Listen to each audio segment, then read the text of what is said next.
Right breaking news చూస్తున్నాం. దేశవ్యాప్తంగా గాంధీజీ జయంతి వేడుకలు ఘనంగా జరుగుతున్నాయి. ఈ సందర్భంగా ఆయన చిత్రపటానికి పలువురు నివాళులర్పిస్తున్నారు. కాసేపట్లో హైదరాబాద్ బాపు ఘాట్ వద్ద మహాత్మా గాంధీకి సీఎం రేవంత్ నివాళులర్పించనున్నారు.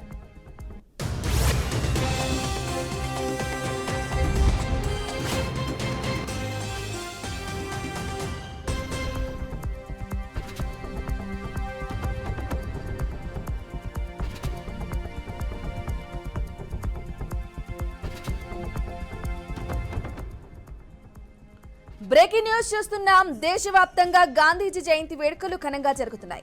ఈ సందర్భంగా ఆయన చిత్రపటానికి పలువురు నివాళులర్పిస్తున్నారు. కాసేపట్లో హైదరాబాద్ బాపు ఘాట్ వద్ద మహాత్మా గాంధీకి సీఎం రేవంత్ నివాళులర్పించనున్నారు.